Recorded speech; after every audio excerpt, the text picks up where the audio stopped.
Assalamualaikum warahmatullahi wabarakatuh. Selamat pagi anak-anak. Alhamdulillah semua pada ceria dan sehat pada hari ini. Sebelum kita mulai belajar, kita berdoa dulu. Berdoa mulai. Alhamdulillah, pertemuan kita hari ini Ibu akan melanjutkan pelajaran yaitu konsep membuat gambar model. Nah, sebelum Ibu mulai, Ibu mau bertanya dulu, siapa yang masih ingat apa itu menggambar model? Ya, benar sekali. Yang dimaksud dengan menggambar model adalah kegiatan menggambar yang menggunakan model sebagai objek gambarnya. Ayo, apa saja yang bisa digunakan dalam menggambar model? Ya, betul. Objek yang bisa digunakan bisa berupa tumbuh-tumbuhan, hewan, manusia, dan benda-benda. Setiap model gambar memiliki karakter yang berbeda-beda.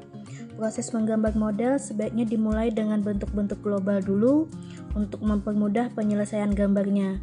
Di dalam karakter itu terdapat unsur yang dimulai dengan garis, bidang, bentuk, gelap terang dengan tekstur. Dalam menggambar model sangat berkaitan dengan prinsip-prinsip menggambar. Ada yang bisa menyebutkan prinsip-prinsip menggambarnya? Ya, prinsip-prinsip menggambar terdiri dari komposisi, proporsi, keseimbangan, dan kesatuan. Semuanya saling berhubungan hingga bisa menghasilkan gambar yang memiliki nilai estetik, menarik, dan berkesan wajar.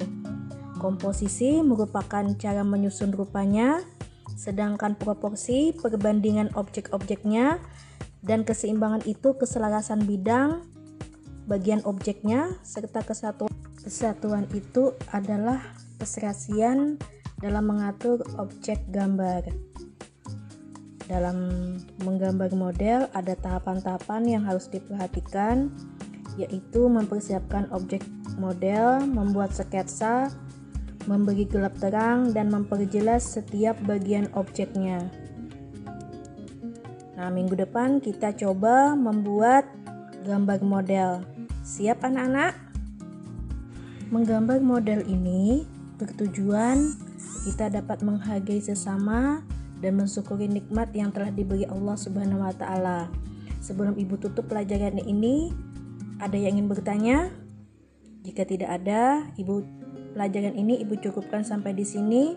Jaga selalu kesehatan, jangan lupa beribadah dan berdoa. Sampai bertemu lagi dengan Ibu minggu depan. Assalamualaikum warahmatullahi wabarakatuh. Assalamualaikum warahmatullahi wabarakatuh. Apa kabar anak-anak Bapak hari ini? Tentu sehat semua kan? Yang pasti harus sehat dong. Kalau tidak sehat pasti tidak semangat ikutin pelajaran ini. Baik, kali ini Bapak akan perkenalkan diri kepada anak-anak sekalian. Nama Bapak adalah Muhammad Husli Hairi Eskom. Bisa dipanggil Pak Hairi, bisa dipanggil Pak Husli.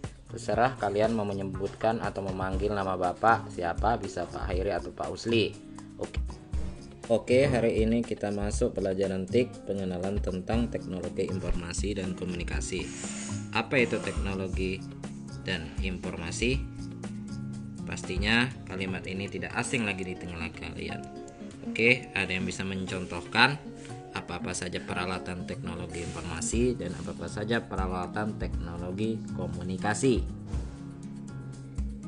Jadi, apa-apa saja contoh peralatan teknologi informasi? Ya, benar sekali.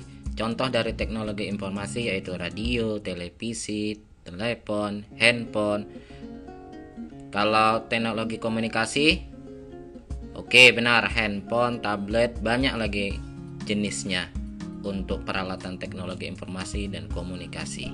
Peralatan teknologi informasi dan komunikasi ini dibagi 3, yaitu telekomunikasi, komputer, dan komputer mobile. Contoh telekomunikasi yaitu telegraf, telepon, televisi, radio, fax, telepon bergerak. Sedangkan komputer yaitu personal komputer, superkomputer, mainframe, dedicated komputer, dan embedded komputer. Dan jika komputer mobile atau komputer bergerak, maksudnya komputer yang bisa dibawa kemana saja. Apa contohnya? Ya, benar sekali, laptop, notebook, netbook. merupakan termasuk komputer mobile. Jadi teknologi informasi dan komunikasi ini kalau kita ambil kesimpulan merupakan segala sesuatu yang berkaitan dengan penggunaan alat bantu untuk memproses, manipulasi, pengelolaan dan pemindahan informasi antar media dalam jarak jauh. Contoh seperti telegraf, internet, media seperti radio dan televisi. Dengan adanya teknologi kita dapat menyampaikan informasi dan berkomunikasi jarak. Jadi teknologi informasi dan komunikasi ini kalau kita ambil kesimpulan merupakan segala sesuatu yang berkaitan dengan penggunaan alat bantu untuk memproses, manipulasi, pengelolaan dan pemindahan informasi antar media dalam jarak jauh. Contoh seperti telegraf, internet, media seperti radio dan televisi. Dengan adanya teknologi kita dapat menyampaikan informasi dan berkomunikasi jarak jauh tanpa ada batas waktu. Jadi sekarang kita sudah belajar apa itu teknologi informasi dan komunikasi. Maka dari itu kita paham pentingnya teknologi bagi kita dan merupakan kebutuhan yang saat ini kita rasakan.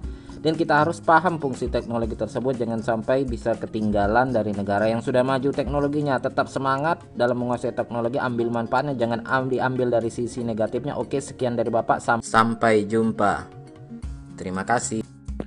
Assalamualaikum warahmatullahi wabarakatuh. Selamat siang anak-anak ibu sekalian.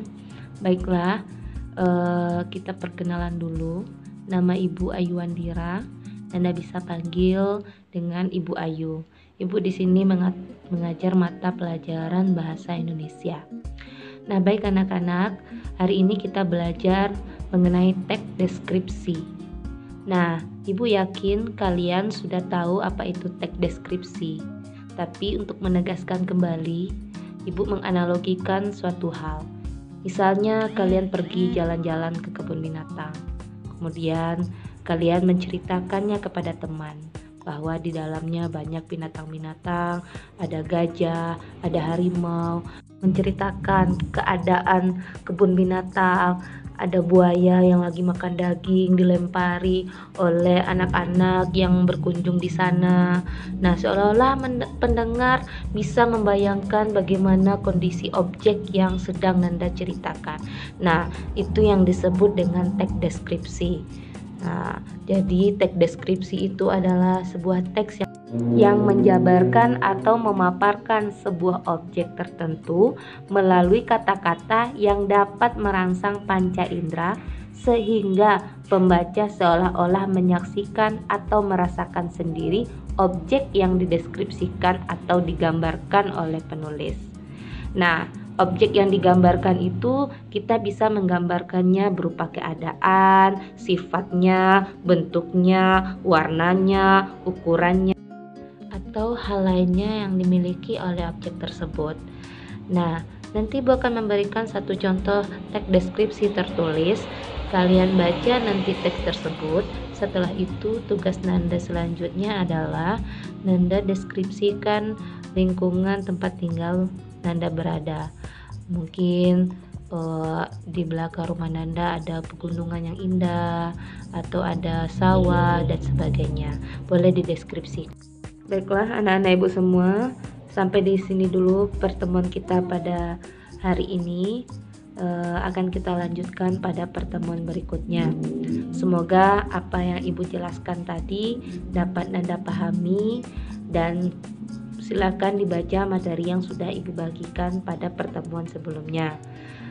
Mari kita tutup pertemuan kita siang ini dengan mengucapkan Alhamdulillahirrabbilalamin. Ibu akhiri. Assalamualaikum warahmatullahi wabarakatuh. Sampai jumpa. Assalamualaikum warahmatullahi wabarakatuh. Selamat pagi anak-anak. Bagaimana kabarnya hari ini? Alhamdulillah. Sebelum kita melanjutkan pelajaran pagi hari ini, marilah kita berdoa terlebih dahulu sesuai dengan agama dan kepercayaan kita masing-masing. Berdoa dimulai. Selesai. Nah, hari ini Ibu akan melanjutkan materi minggu lalu ya tentang teks pidato. Tapi sebelum Ibu lanjut, Ibu mau tanya dulu, Apakah masih ada yang ingat materi yang lalu tentang teks pidato? Siapa yang bisa jelaskan pengertian pidato?